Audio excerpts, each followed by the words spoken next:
All right, so let's go ahead and get started. A very good evening to you all. Thank you so much for joining us this evening for this presentation of Building the Metropolis, Architecture, Construction, and Labor in New York City, 1880 to 1935, the new book by Alexander Wood.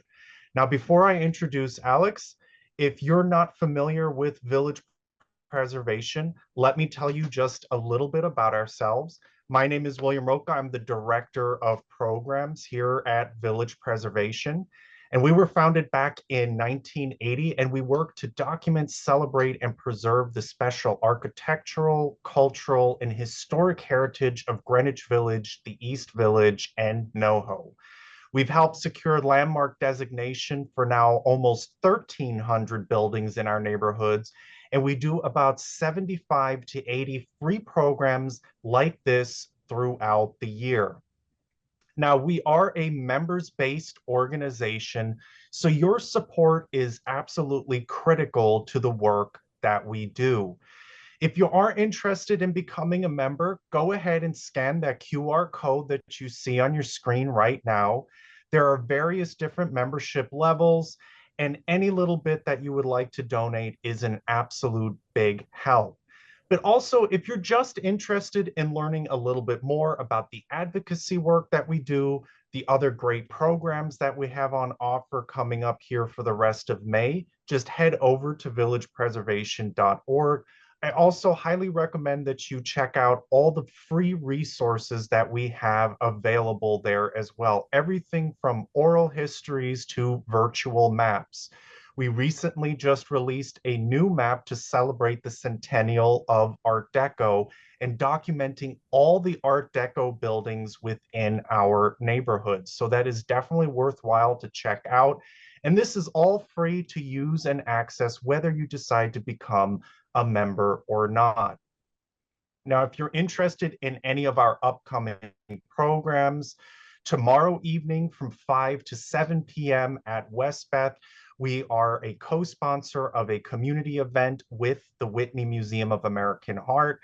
This is their ISP capstone event, and several artists will be showing their artwork at the Westbeth Gallery. So that is an absolute fun thing to come. Just check it out. It's self-guided, a lot of fun there for that.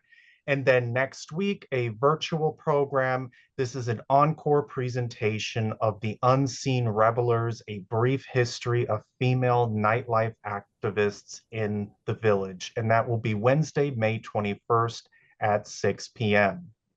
Now, just some quick Zoom protocols. Your cameras are off and you are muted, but we definitely want you to be engaged with the presentation. So if you do think of any questions at any time during Alex's presentation, please pop those questions preferably into the Q&A feature, but also feel free to pop those into the chat. And now to introduce our speaker this evening. Alexander Wood is a historian of American architecture and urbanism. He was the Helen and Robert Appel Fellow in History and Technology at the New York Historical Society from 2021 to 2022. He holds a PhD from Columbia University and a Bachelor's of Architecture from our local university, Cooper Union. Alex, it is great to have you here. Welcome. Thank you, William. All right, I will vanish into the shadows, but I am here if you need me. Thank you. Just give me 1 second.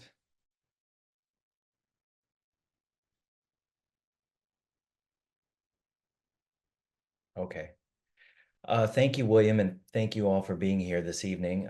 And thanks also to Village Preservation for this kind invitation. Now, before I start my lecture this evening, I wanted to start with this poem that gets to the heart of what my book is about. This is a short excerpt from a classic poem by Bertolt Brecht, the German poet, written in 1935. It's called A Worker Reads History. Who built the 7 gates of Thebes? The books are filled with names of kings. Was it the kings who hauled the craggy blocks of stone? In Babylon, so many times destroyed, who built the city up each time? In which of Lima's houses, that city glittering with gold, lived those who built it? In the evening, when the Chinese wall was finished, where did the masons go? Imperial Rome is full of arcs of triumph. Who reared them up? So many particulars, so many questions. Now, I love this poem. It did not directly inspire the book, but as I mentioned, it gets to the heart of what my book is about, which is really about the building of New York. Uh, in this book, I tried to answer a few basic questions. Who built the city? How was it built? And how did the process of all this construction change the life of the city, its politics, its economics, its culture? Um, Now, in this book, I focus on a 50-year period between the 1880s and the 1930s. I view this as a kind of heroic age of modern New York. This is the period when modern New York was really created. In this period, the city grew into one of the world's largest cities and surely one of its great cities. This is just a brief recap before I get into the meat of the talk tonight. Um, just as a reminder, this is the period that saw the development of the first skyscrapers, the construction of the rapid transit system, and the consolidation of the five boroughs, creating the modern urban landscape of today. Now, based on my research, about 1 million buildings were erected in the present-day city limits of New York between 1880 and the early 1930s. All this construction provided housing, for example, for roughly 6 million new residents. And for a very brief period, New York was the largest city in the world in the 1930s. And an interesting fact I found is that in 1934, as a part of a kind of make work program, in order to put draftsmen to work, the city made a property inventory in 1934 in order to determine the occupancy and the age of all the buildings in the city. And this property inventory found that more than 3/4 of all buildings in 1934 in New York had been built since the late 1870s. Um, so this is to say that basically a whole new city was built in this period. Now, although private building activity or private enterprise, um, I would say, created most of the built environment in this era, the city was itself a prodigious builder, particularly of bridges. Following the completion of the Brooklyn Bridge in 1883, the city built half a dozen great suspension bridges, including the Manhattan Bridge, the Williamsburg Bridge, and the Queensboro Bridge. In addition to all these bridges, this was also a great era of street paving and street work in general, as well as utility improvements. The city cut, graded, and paved several thousand miles of new streets across the five boroughs, and also built accompanying sidewalks and curbs.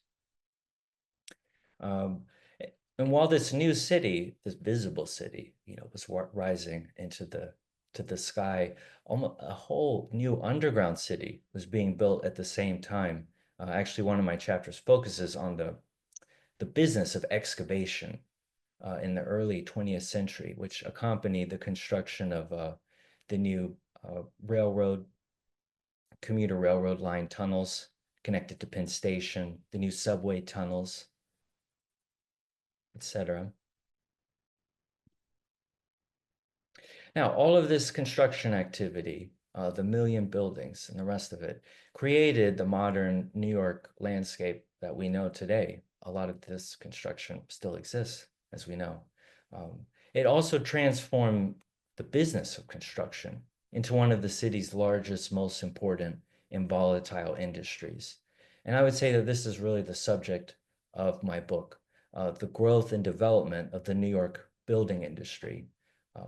Which includes the history of architecture, but I tried to go deeper than the traditional history of architecture into the history of the building trades and the building trades employers to really get down into this world of construction as it was changing in this period. So what I'd like to do tonight is to discuss four major themes of the book. It's not a comprehensive overview, but these are what I would view, to me, as the four most important things I would say that I've learned in the process of writing the book. And I want to start with the politics of city building in New York in the 19th and early 20th century. The great historian Kenneth Jackson has an expression to describe New York. He calls it the capital of capitalism, at least up to the Second World War. And I think that's a powerful expression, the capital of capitalism. It emphasizes the importance of economic growth and economic change to the creation of New York City. Having said all that, government played a very important role in promoting city building in New York City, in shaping the process of city building, and also in regulating, I would say, the city building process. For example, in the state legislature in Albany, it was really these politicians in Albany that ensured that New York would grow beyond the boundaries of Manhattan and East Bronx to include the present day five boroughs in the consolidation of New York, which was rammed through the legislature in the late 19th century. Many classic political histories of New York focus, quite rightly, I would say, on the major partisan fights, the great sort of political battles for the control of New York City government. The three major factions, of course, were Tammany Hall and various anti-Tammany Hall coalitions, sometimes called the Reformers, and then usually a third-party ticket. In the late 19th century, that third-party ticket was often supported by organized labor, for example, in the famous Henry George campaign of 1886. So these political factions had very serious partisan disagreements over a whole host of important municipal issues. However, I found it quite interesting to learn that all of these major political factions essentially supported aggressive city building. They had different views of what the city should look like, but they wanted to pump a lot of money into the public works economy, for example. They wanted to promote the expansion of the rapid transit system. They wanted to boost private real estate development. And so all of the major political parties, I would say, were sort of aligned around this goal. So then if we turn our attention away from the sort of partisan political fights of the day to the activities of city government itself, as I mentioned in my introduction, the city of New York, the government of New York City, was itself a prodigious builder. It regularly published pamphlets, books, journals, promoting all of the improvements that were underway. This is a map of Lower Manhattan from 1925 showing major improvements. Most of the money that the city spent went into reconstructing the streets, widening the streets, repaving the streets, etc. As I mentioned, there were thousands of miles of streets by the 1930s. And this was a book, this picture comes from a book published by Mayor John F. Hyland, a Tammany mayor. The title of the book, 7 Years of Progress. Promoting these public improvements, not just building them, but then promoting them became a major part of the campaigns for City Hall. In addition to all of this public works spending, the city also became an important sort of city planning authority, although the Department of City Planning did not yet exist at this time. Most importantly, when the city, wrote and shepherded through the legislature the passage of the zoning law of 1916, which was crafted by the borough president of Manhattan in consultation with some of the most powerful real estate developers in New York, downtown real estate developers, and outer borough real estate developers to conceive this new zoning law, which was originally written in order to boost private real estate development in New York, to constrain it in some ways, of course, through the use of these height, volume, and land use restrictions. But the overall goal was to create a new set of rules of the real estate game that would further promote the urban development of New York. So we have the city doing public works improvements. We have the city implementing really the foundation of the modern planning system of New York City. Uh, One of my favorite topics is studying the history of the New York building industry. And in this period, the New York building industry became one of the most important departments in city government, I would say. Not only did it oversee the construction of almost 1 million buildings, as I mentioned, some of which were totally unprecedented, like all of the new skyscrapers, but the city also started to institute a more aggressive regulation of the private building industry through enforcing the building law, which was revised dozens of times in this period to make way for new technological improvements, um, like the development of commercial um, electric lighting, the structural steel frame, and modern plumbing improvements. The New York Department of Buildings, the most important thing it did, I would say, arguably, is that it started to keep an enormous physical record, an archive of all of the property in the city of new buildings. This started in 1866, and the New York Department of Buildings still doesn't maintain all of the original drawings. Some of them were given to the municipal archives downtown, but it maintains a sort of digital legal record of all building activity in the city going back to the 1860s. Two final points about the importance of the politics of city building. Um, of course, one of the most important things that the city of New York did in this time was start to regulate low-income housing, or basically to pass and enforce tenement house laws. They were passed through the state legislature, but they were written to apply specifically to New York City.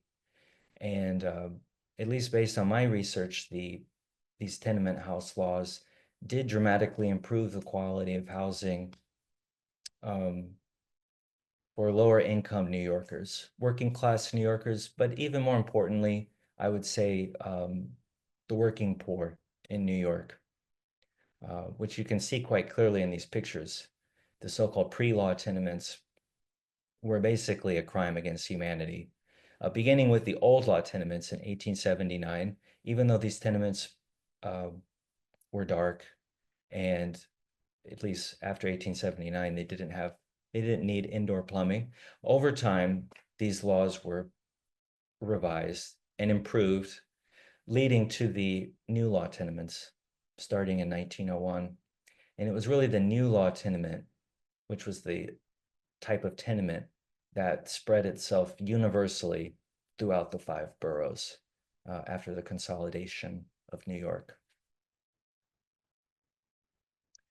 And the last important, I would say, measure that was promoted, supported by the city of New York and the political elite was the construction of the rapid transit system, really the modern transit system of New York, starting with the streetcar system, uh, which were, regulated by the city and supervised by the city. Then the New York transit system, of course, took a kind of dramatic leap forward with the construction of the first subway system in the early 20th century, which was massively expanded over the next 25 years. Um, and all of this, even though it was built by private enterprise and run by private companies, apart from the IND system, this was promoted at the highest levels of city and state government. Now, my second theme, or I'm actually phrasing this as a question. How did the building industry change over time? I would say that I spent the most of my research trying to answer this question.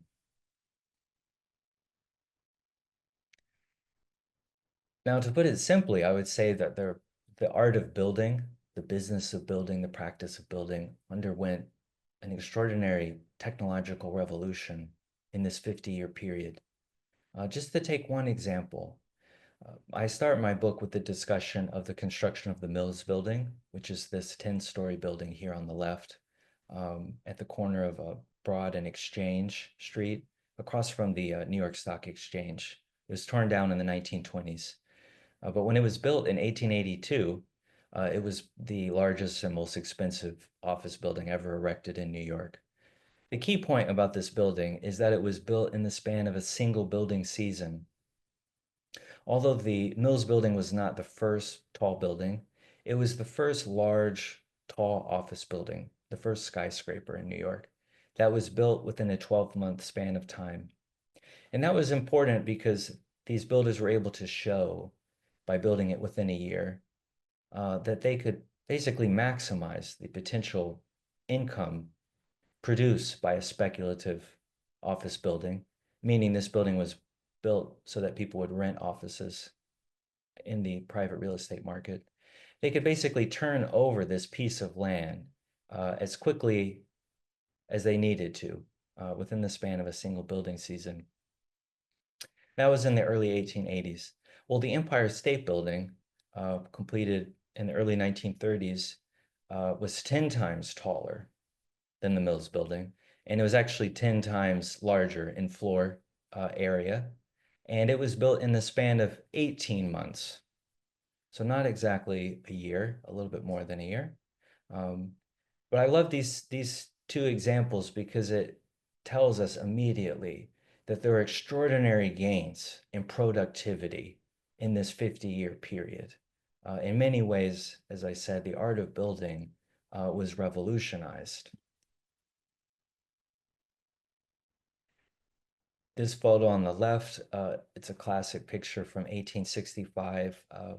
Professor Sean Wylentz uses it to great effect in his book, Chance Democratic, about the emergence of the working class in New York City before the Civil War. I love this picture, and I love pairing it with this classic Lewis Hine photo of the construction of the Empire State Building, once again from 1930, is it gives us a sense of how not just the architectural forms with the development of new building technology like the steel frame, um, electric incandescent lighting, reinforced concrete, etc., change like the physical form of structures. Um, but the introduction of new tools and new building equipment, new construction methods, changed the character of work on site as well.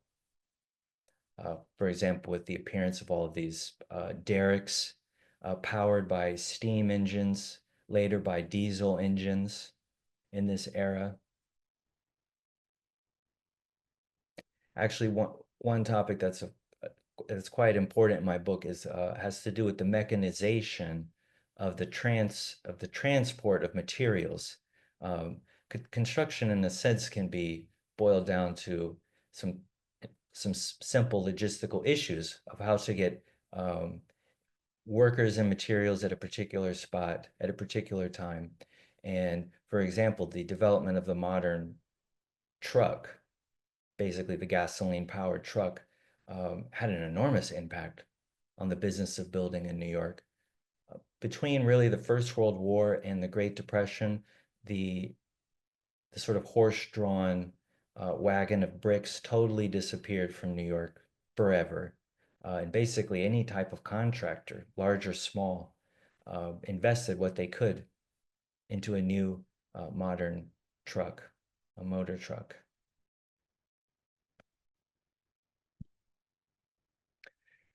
So in a big picture view, I want everyone to sort of understand that the art of building was being transformed by new building technology, new building techniques. This is a period that saw the creation of maybe a dozen new building trades, the structural iron workers, the electricians, etc. So that's the kind of big picture view of technological change. We also see changes in the organization of the building industry, in the development of new types of architecture and building firms. Now, the New York building industry in the aggregate was comprised of thousands of firms. And most of those firms, we would say, are relatively small compared to example, the types of firms that dominated um, industrial production, for example. Nevertheless, even so, we do see in this era the growth of large, for example, architecture firms. McKim, Mead and White is one of my favorite examples. McKim, Mead and White was headquartered in New York City. They built most of their work in New York City. They were very important architecture firms of the New York building industry, but they also worked at a national scale. And in fact, their architecture office essentially functioned like an architecture school and had over 100 draftspeople on their payroll in the late 19th century, at a time when maybe 10 people in an architecture office in Boston, that would have been a large firm. So it was kind of unprecedented at the time for an architecture firm to be so big. This was also the era that saw the rise of the giant general contracting firm. The first really big general contractors, for example, Thompson Starrett and Company, led by the very charismatic Louis J. Horowitz. He wrote a beautiful autobiography called The Towers of New York, which I recommend for everyone to read.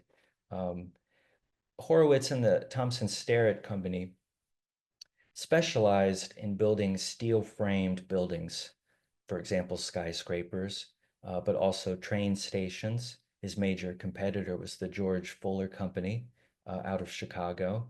And there were about half a dozen other of these big, big construction companies in New York. I love this advertisement from the Thompson Starrett Company from 1914. Um, they had a little jingle where they said that the skyline was their byline. But it's extraordinary that they built all of these buildings and they were building them all at the same time. Um, for example, the Manhattan Municipal Building, the Woolworth Building, 80 Maiden Lane, if anyone's familiar with that. Now, although these skyscraper builders played an important part in the development of the modern building industry of New York, I would say that the sort of heart and soul of the building industry, at least if we're talking about employers, were these local proprietary firms, basically family-run construction firms, the most important of which was owned by Mark Eidlitz and his sons. Mark Eidlitz was born in um, he was a Bohemian immigrant. Um, he immigrated to New York in the 1850s. He was a bricklayer and mason. He started a construction company. It's a classic story. And Mark Eidlitz and Son became really the premier builders of high-class civic, commercial, and residential property in New York City. For example, McKim, Mead and White would turn to Mark Eidlitz and Son when they were building a new townhouse or a new clubhouse or a new bank.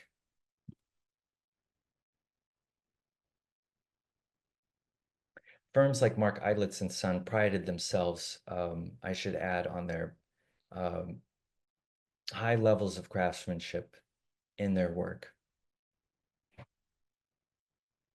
So in addition to the big skyscraper builders and these kind of uh, builders like Eidlitz and Son that concentrate on the kind of upper end of the market.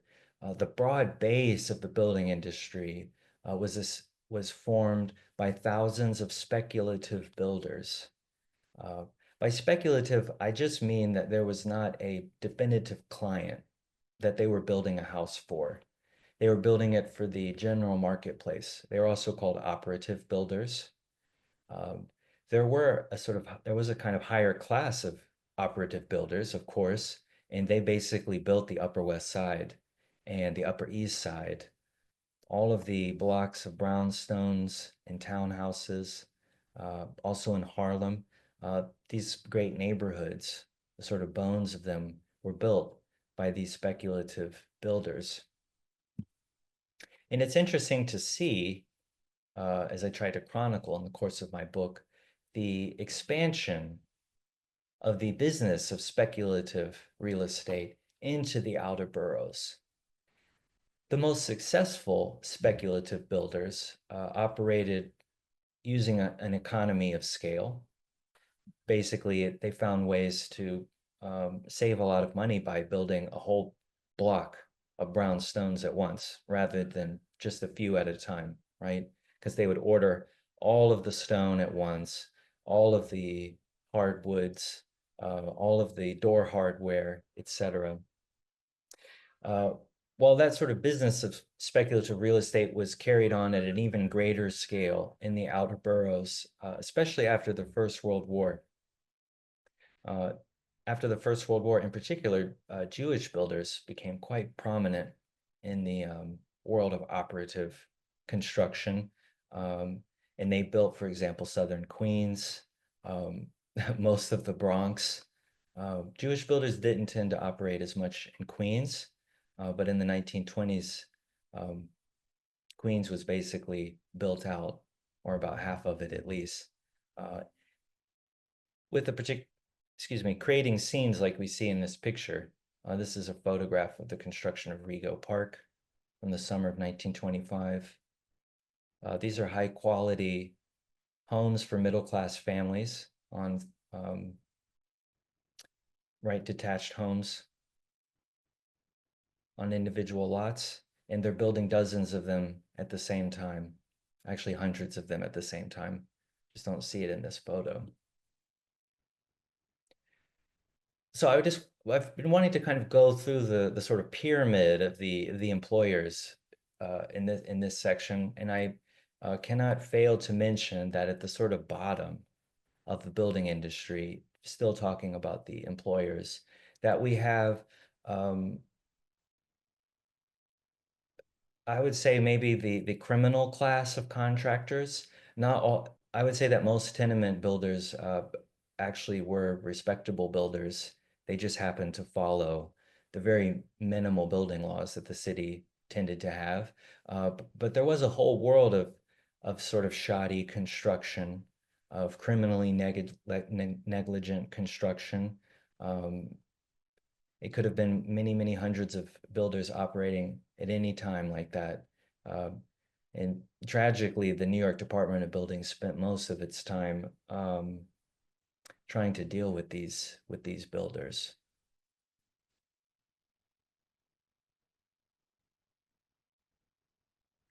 This is a map from that real property inventory that I mentioned at the top of my lecture. This is showing all new residential construction over a 35-year period from 1900 to 1935. Right, so that's just after the consolidation of New York to the Great Depression. Now, a final important theme in thinking about how the building industry changed over time has to do with the utmost importance of immigration to the history of the New York building industry.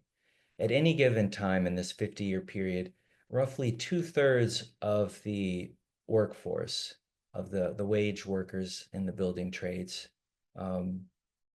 actually, I think this fact also would include the building employers as well, were children of immigrants or first generation immigrants themselves. Now, the New York workforce was it was ethnically, racially diverse. I would say in particular that the Irish, Italians, and Jewish workers were particularly prominent in this period. Those are the three sort of largest groups of workers insofar as I've been able to determine, the Irish, Italian, and Jewish workers. But there were also large numbers of German building tradesmen, for example, and of Scandinavian building tradesmen, in fact. I even found communities of French building tradespeople, for example. And in the process of researching these different immigrant groups and their contribution to the building industry, I think we all are aware that they provided their physical labor. That's obvious. But it's also important to understand that these new immigrants brought real skills and knowledge to the New York building industry that didn't exist before they arrived. Just to take two well-known examples, the Guastavino Tile Company was established by a Catalan uh, builder and mason.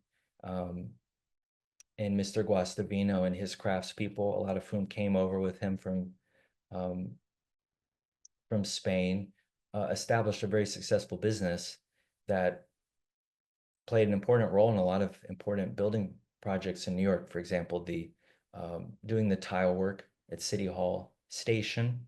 Um, there are also, for example, a large number of Venetian marble mosaic tile workers um, who established important businesses, and they decorated a lot of prominent city buildings. For example, the Hall of Records in Lower Manhattan, which is currently the location of the New York Municipal Archives. So we have new skills, new craft skills, especially in this kind of finishing trades being introduced by different immigrant groups. But it's important to understand that immigration profoundly transformed the culture of the trades in New York. Um, we don't have time to go through these charts, but these two charts are showing the percentage of foreign-born and native-born painters and carpenters in 1920 in different cities in the United States. And the chart on the left is showing us that almost 70% of all painters in New York City were foreign-born in 1920. And the chart on the right is showing us that just about 70% as well of the carpenters in New York City were foreign born. Now, as a result of this fact, I found that actually some of the best um, resources or archives for learning about the building trades in New York, it's actually in the immigrant working class newspapers. Uh, for example, in the forward, the iconic Yiddish paper published on the Lower East Side, this is a notice for a mass meeting of alterations carpenters from 1910. Thankfully, the forward has been digitalized and it can be searched. But without looking at these immigrant newspapers, it would be very difficult to sort of penetrate into the world of the trades because the major newspapers like the New York Times or the New York Evening World, a lot of dailies that don't exist anymore, they took a general interest in the affairs of the building trades, of strikes, etc. Uh, but they usually were viewing it from a outsider's perspective, very much so. So now I want to move on to the social world of construction. This is getting into really the heart of the book. One of the most interesting things I learned in writing this book is that people that work in construction, employers, workers alike, that they had a passion for organization and creating organizations for several reasons. The building industry, as I mentioned, in the aggregate, it includes thousands of firms. In this period, almost 10% of the working population worked in construction in dozens of different trades. So it was very important for employers and workers to create organizations that could somehow bridge all of these different entities, all of these different agents in this one industry to create sort of a common ethical code or almost a professional code. The New York Building Congress, founded in 1921, was specifically founded to promote a standard of ethics and actually to promote what they called the harmony of capital and labor in construction, which is very important considering how volatile the building industry could be. The employers tended to take the lead in creating organizations that promoted the advancement of the trades, that promoted the sort of self-improvement of working people. The General Society of Mechanics and Tradesmen was founded in the late 18th century, in fact, but it was still going strong. I would say it was stronger than ever in the late 19th and early 20th century. And the General Society exists today and has a beautiful building and library in Midtown Manhattan, north of Bryant Park. And I found evidence of hundreds and hundreds of young carpenters, young building trades people, after a long day at work, going to this library in the evening to read books on architecture, books on geometry, books on draftsmanship, basically going to night school, self-directed night school, in order to improve their skills, to improve their standing in the trades, often with the hope that they too could become independent craftspeople in turn. Now, what were the two most important organizations? I would say that, oh, excuse me, the Building Trades Employers Association, founded in 1903, was the most important employers association. This was the main organization of all employers associations in the building industry. In other words, this was a federation of all of the associations that represented the master carpenters, the master painters, the steel framing workshops, etc. They created this organization basically to form a united front so that they could deal with the emerging labor movement in the building trades. Now, these employers, represented through their associations, like to promote a sort of artisan ideal, with the employers being the masters, using the old-fashioned terminology that they like to use, and the workers being sort of apprentices. And it was the prerogative of these employers, who often owned small family businesses, quite frankly. It was their prerogative, they viewed, to sort of provide the training and to provide the sort of cultural framework in which the building trades would flourish. Now, the sort of opposite organization is one that I particularly focused on in writing this book, which is the Building Trades Council. The Building Trades Council was founded in the summer of 1884 by the leaders of the building trades unions, or the building trades union locals in New York City, especially the bricklayers, the carpenters, the painters, and some of the more traditional building trades, older building trades. And they formed the Building Trades Council to basically create a kind of government for the trade union movement. And they used the BTC to organize construction workers that did not have unions. And once all of these trades had unions, they would collectively organize, for example, sympathetic strikes, in which all of the building trades would sort of act in concert to walk out on particular jobs. The sympathetic strike was almost impossible to defeat. The BTC and its member unions played an important role in the New York labor movement writ large, I would say. We don't have much time to get into this at the moment, but the building trades unions basically formed the largest and best organized segment of the working class in New York City. The union density, to use the sort of jargon, was extremely high in construction, especially in the early 20th century, making them really the most important part of the New York labor movement. This is a chart that I made of strikes in the building trades between 1881 and 1890. These strikes were typically launched at the height of the building season in the summer, in the spring or in the summer. Um, again, if they were organized as sympathetic strikes, they're almost impossible to defeat.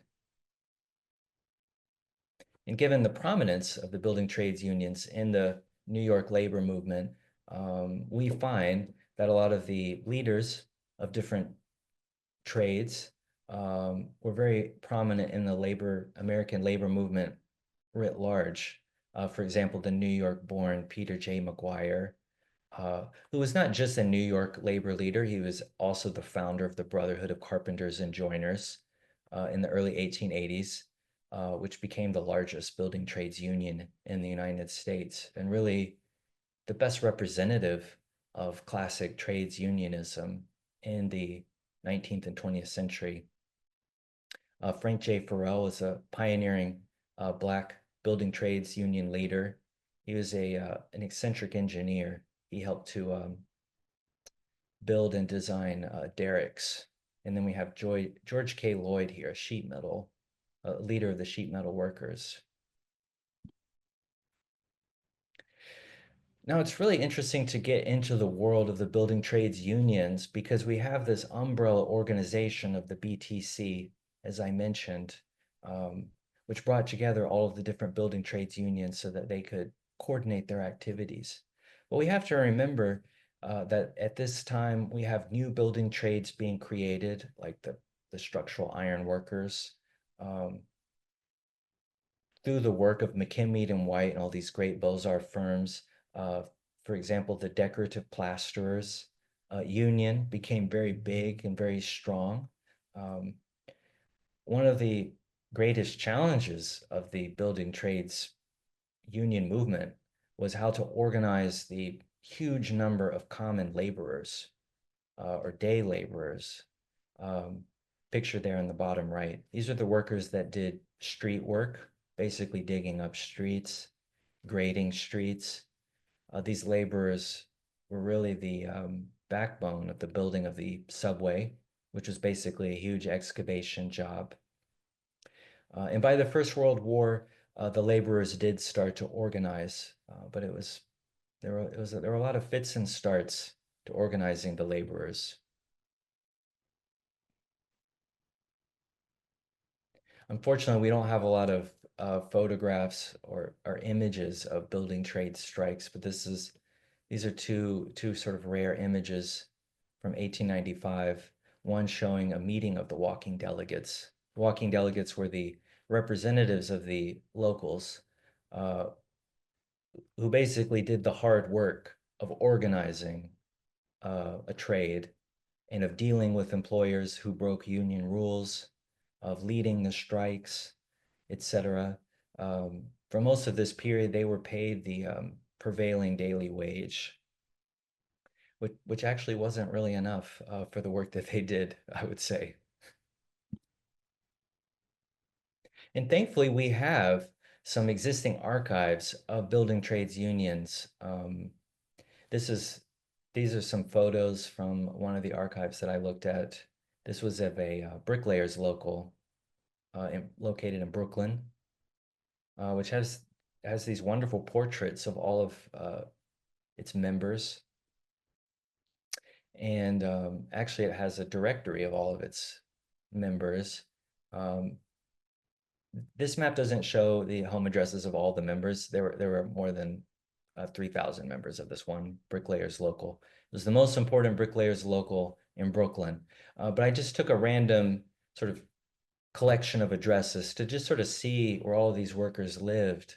And you can see that they really lived all over Brooklyn, in Flatbush, in Bushwick, in Williamsburg, present-day Crown Heights.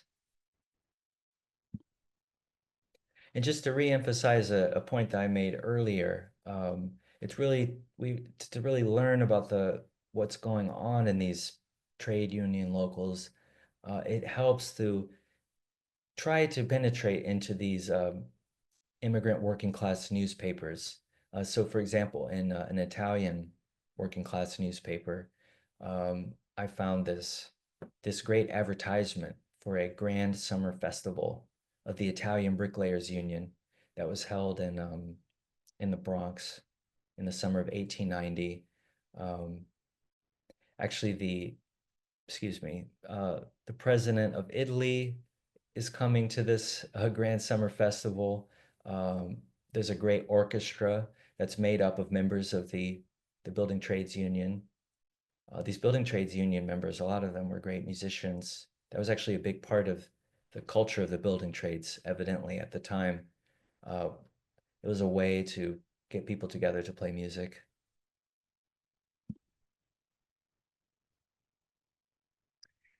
Now, just before I get to the final section, I just want to mention that despite the divergence of interests between the employers and the building trades unions, they clashed quite a bit in this period, that they were united in some ways on several major points. And one point that they were particularly united around was they both wanted to sort of beat back the criminally negligent contractors.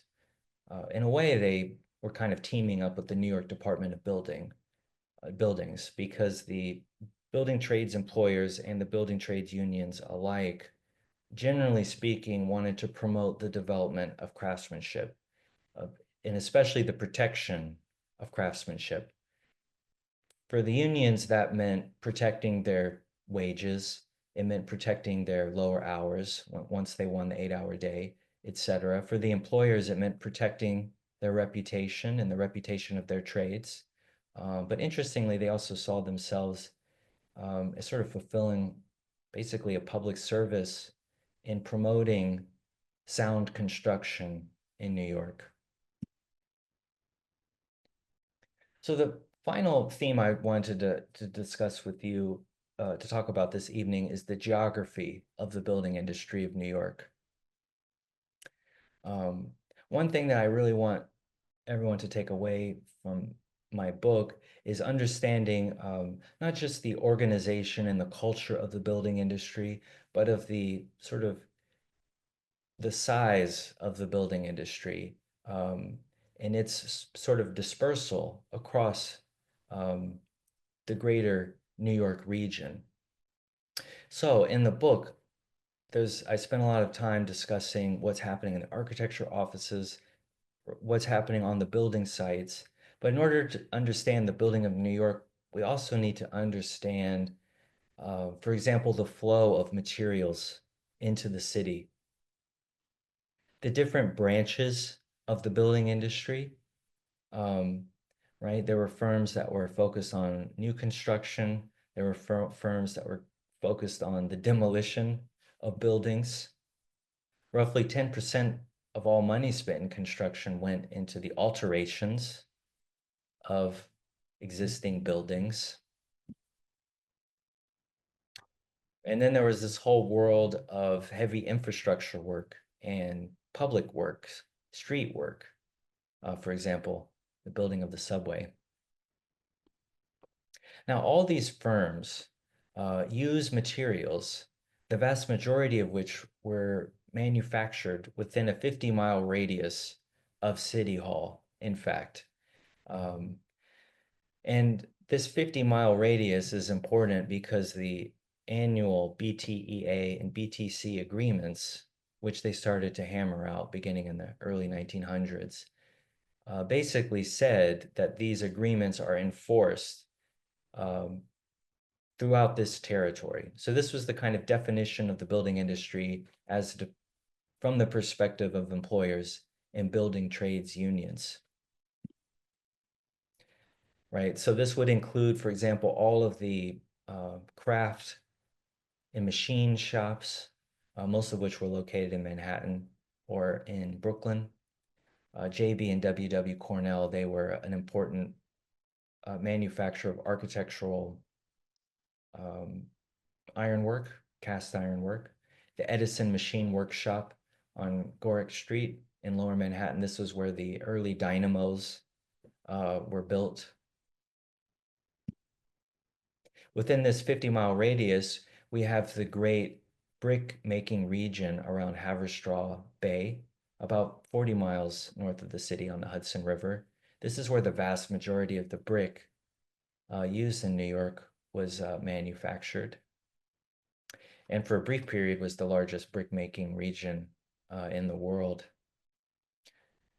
Virtually all of the terracotta used in, for example, on the New York skyscrapers as a very economical substitute for building stone was manufactured in Perth Amboy, New Jersey, just across the New York Harbor on the other side of Staten Island.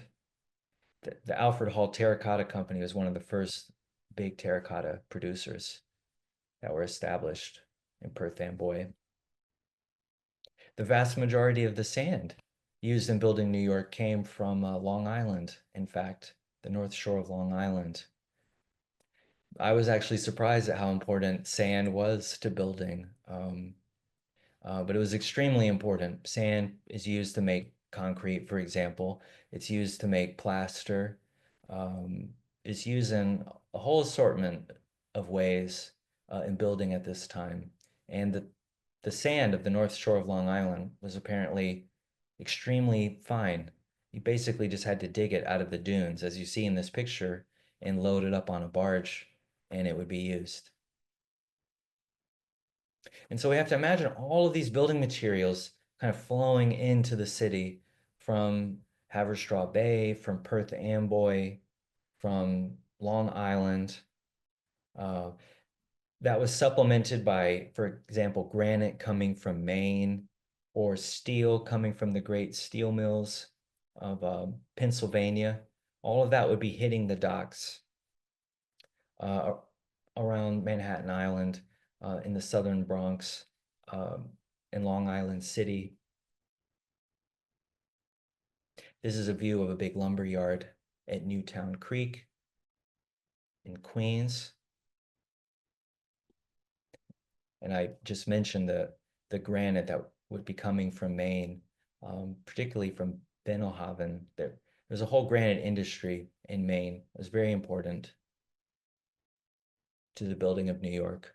In this photo, we can see these craftspeople carving these wonderful stone lintels that would be used in the New York Custom House.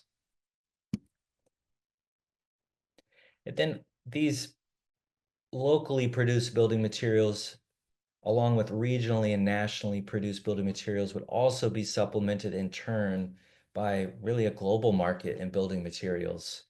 A lot of the really expensive exotic woods used in, for example, fancy townhouses like mahogany came from Central America.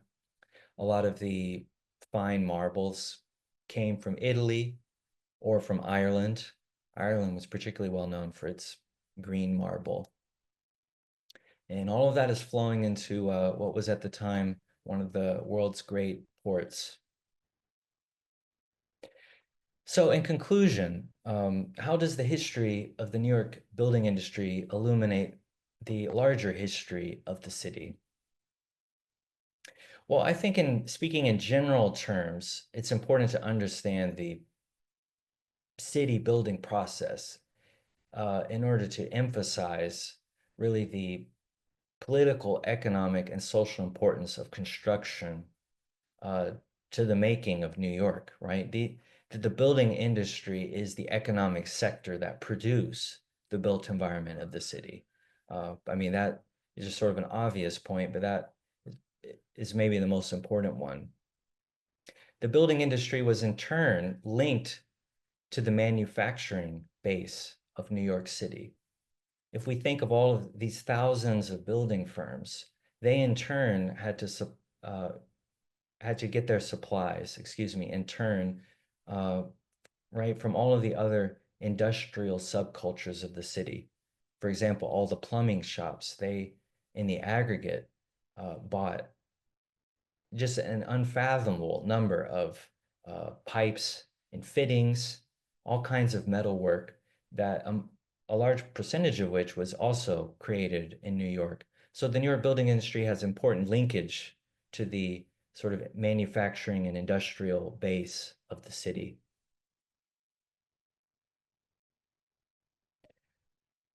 Another sort of interesting facet of New York history that's illuminated by a building is revealed in this map here, which shows the where construction workers lived in 1910. This is basically a visualization of census data that was carried out by some scholars at Columbia University, a map of population by area. And we can see in this map from 1910 that construction workers basically lived all over the city, in every borough, almost in every neighborhood. Um, Actually, I probably should have compared this, but you can imagine it with the map of population by area for garment workers. In 1910, garment workers basically lived in Lower Manhattan or in Brownsville. So it's quite stunning in a way to see construction workers all over the city. But that's because the city was, building activity was sort of universal throughout the city. The final point I would make about the history of construction in New York is that through chronicling, chronologically, in fact, uh, the boom and bust sort of cycles of construction, I think we sense um, something important about the history of New York. The city building process, as you may already be aware, is not a smooth, linear process, but it's very explosive. It's boom and bust, as I mentioned. And the booms were great for people that worked in construction, architects, contractors, tradespeople alike. When there was a big boom, the trade unions in particular, that's when they went sort of on the march to get their lower hours, higher wages, etc. But in New York, the bust could be pretty catastrophic as well. Um, the bust of the Great Depression was the worst of all, and in fact, it had a cataclysmic impact on the building industry of New York in the sort of darkest days of the Great Depression in 1934, the winter of 1934, almost 90% of all the wage workers in construction in New York were unemployed. 90%. Um, and I actually, in my book, um, in the early years of the Great Depression, um, sort of in that kind of darkest hour of the building industry, not because I wanted to end the book on a depressing note, but because I wanted to really emphasize, um, I wanted to focus on how people tried to survive those 3 or 4 years after the Wall Street financial crash. I feel like just as a general principle that when things are going bad, that we really see like the true character of people and institutions.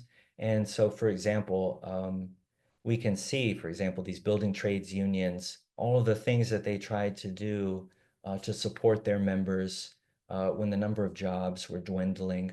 We can see all of the architects scrambling to try to make work for their draftspeople. Um, I would say in general, these kind of piecemeal efforts didn't necessarily amount to much because they couldn't create jobs. They could prevent people from losing their homes or prevent people from starving, but they couldn't generate the kind of economic activity that sustained the building industry of New York. And it was, in fact, the election of Fiorello LaGuardia and the promotion of people like Robert Moses and Langdon Post and all of these great New Deal era um, administrators in New York that really put the building industry back to work again in the mid 1930s with the first public housing projects, with the renovation of the New York park system, etc. And in doing so, that marks the beginning of a new period, in my view, in the building of New York, in which public investment and basically government led improvement projects became the main driver of physical change in the city. Whereas in the period that I'm looking at, I would say that private enterprise working along with the city and the state sort of together drove the building of New York. All right. Thank you. Thank you for your time. Oh, thank you so much, Alex. That was awesome. So, folks, I just put into the chat if you would like to purchase the book, Building the Metropolis. Chicago University Press is kindly giving a 30% discount. Just use the code UCP new at checkout. I put that into the chat, so highly recommend you go out and get Alex's book. If you have questions, please go ahead and pop those into the Q&A or the chat. But I'll go ahead and get started. We have a few minutes that we can do some questions. I was blown away when you said a million buildings. That takes a lot to wrap your head around. Now, on one hand, it's understandable. I lived out in Queens and I knew Queens, so much of it wasn't really built up until the 20s, or where I live now in northern Manhattan, also very much developed in the 20s. But my question is, with a million buildings, there must have been a great churn, a lot of destruction of older buildings as well. I'm kind of curious, in your research for the book, did you come across any kind of like early examples of attempted historic preservation? Because modern historic preservation is very rooted in the 1950s and 60s, Jane Jacobs, destruction of Penn Station. But was there anything already there in the end of the 19th century or early 20th century? That's a great question, William. I'm not a scholar of the history of preservation, but I did come across in reading architecture periodicals, contractor journals, etc. Um, Even in the late 19th century, people realized that although they realized that this city building process, now that it was really underway, and it was going to create a totally new city, and it would require demolishing a lot of the existing city, that they were concerned about that. But I wasn't trying to find examples of sort of early acts of preservation, but I believe that throughout this whole period, that many New Yorkers, even people involved in construction, um, were sort of concerned about what was being lost. Um, I have a whole chapter about the business of wrecking. The house wreckers were a very important building trade. Their actual main business was selling secondhand building materials, as I'm sure many of you know. It wasn't to tear down buildings just to get them out of the way, but they were reusing the building materials. And actually, a lot of the building materials came just from old buildings. And back to your point, some of those house wreckers, even though they tore down buildings for a living, they ended up keeping these huge warehouses. I mean, there were dozens of these big wrecking firms, and they had huge warehouses, and they would keep a lot of old decorative woodwork, like from the William Tweed era, and they would be interviewed, and people would say, "Well, no one's buying this," and the house wrecker would say, "Well, I can't throw it into the harbor, or I can't throw it into the ocean because like I've become like an architectural historian preservationist, like despite my best interest." Um, I just mentioned that because I thought it was kind of funny that the house wreckers themselves like developed a preservationist attitude because they saw like what was happening. Fascinating. All right, let's see. Well, we got some questions from the audience. So we have one here. Where did financing come to build some of the skyscrapers in the city? Where did the finance come from? Yes, that's one of the questions. Yeah, that's all they asked, where the financing came from for building skyscrapers. Well, I believe that New York City had the world's first skyscrapers, the first tall buildings, and all of those buildings, starting in the early 1870s, were built by big insurance companies and big newspapers. Um, Now, beginning in the early 1880s, we see like the Mills building, and the Mills building was built by a California banker that moved to New York. He was involved in railroad investments, He brought a lot of his railroad friends, like Huntington from California. So people like Huntington and Mills, they were like the leading capitalists of the Gilded Age. So just to answer that question, these tall buildings, high finance was behind them. Either all of the, I mean, insurance companies had a lot of money. Um, Newspapers didn't necessarily have as much money, but there was also a kind of advertising value to the tall buildings. And then we start to see like the big capitalists developing real estate in Lower Manhattan. Um, so that's how I would answer that question. Yes, MetLife financed the Empire State. Yes, the insurance companies have played an important role in uh, financing the history of the skyscraper, I guess you would say. And then that's a great segue to this question. Did the rivalry between New York and Chicago, and you said New York has the first skyscraper. I know a lot of Chicagoans are going to disagree, but did that rivalry on construction arise, I guess only later in the skyscraper period, or do you feel like it had already been from an earlier period? Well, to give Chicago its due, the George Fuller Company, which was a very important building firm that specialized in steel frame skyscraper construction, that firm was founded in Chicago. What happened is that I forget when exactly, but Chicago instituted a height limit of maybe 10 to 12 stories. I don't remember off the top of my head. And so basically, New York became like the world's really one and only market for big skyscraper builders.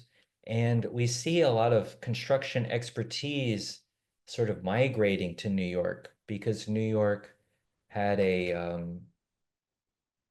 basically a more amenable environment for these big skyscraper companies. Um, I think in the world of architecture, there was a kind of professional rivalry between New York architects and Chicago architects. But I have to say, in general, there's not a lot of discussion about Chicago in the world of the building industry. Um, but I know what Lisa is referring to. In the world of architectural history, the cities are kind of pitted against one another. But actually, at this time, New York was a lot bigger than Chicago. I love Chicago. I'm not throwing off on Chicago, but economically, et cetera, New York was kind of in a different league.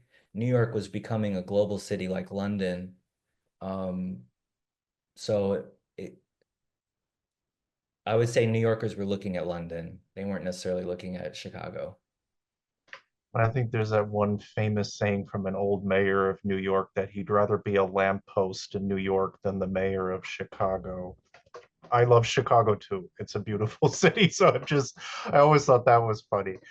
So here I saw another question. Okay, so you mentioned all these different ethnic groups involved in all these different elements, but someone is asking, what about the Native Americans in the building trades, especially the Empire State Building?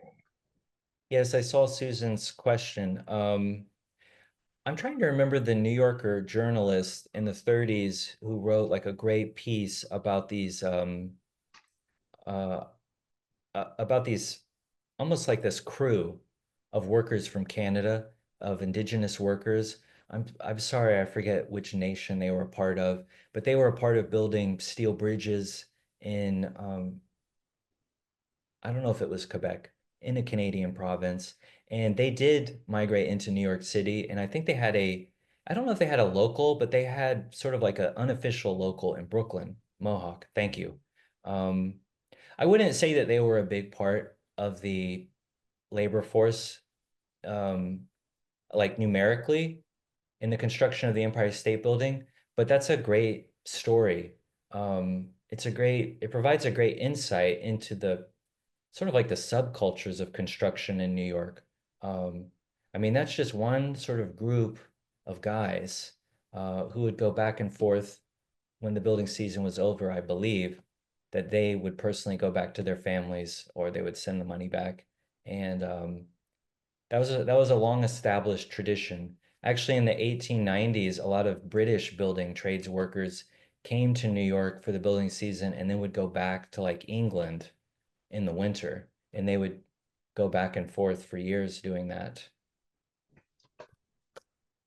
And also, I just want to echo some of the comments as well. The pictures were awesome in your presentation. They were really fantastic. I love the one from Rego Park and those houses. I lived in Elmhurst, and there were dozens of those style of houses there. And then I really liked the one from the lintels of the Customs House building. I used to work at that building, so to see those carvings there coming from Vermont was very, very cool. So if there are no more questions, then this will be our final question of the evening. And I think it's always a good one. And Susan's asking for just what is like a basic standard definition of a skyscraper? How do we define what a skyscraper is? I personally would define a skyscraper as a tall building, a building that is at least 9 to 10 stories tall, that has an elevator, and that is built for income producing purposes, at least in some part. The whole thing doesn't have to be let for offices, but it needs to have a sort of speculative real estate component to it. Now, the definition of the tall building changes over time. I don't think anyone here would call a 10-story building today like a skyscraper. So that's another interesting phenomenon. As the tallest buildings on average became taller, people's view on what a tall building was changed as well. But in the all-important 1870s and 1880s, a 9 to 10 story building was definitely shocking and was so startling, right? That this term borrowed from shipping, like the mast of a ship, was applied to these new buildings.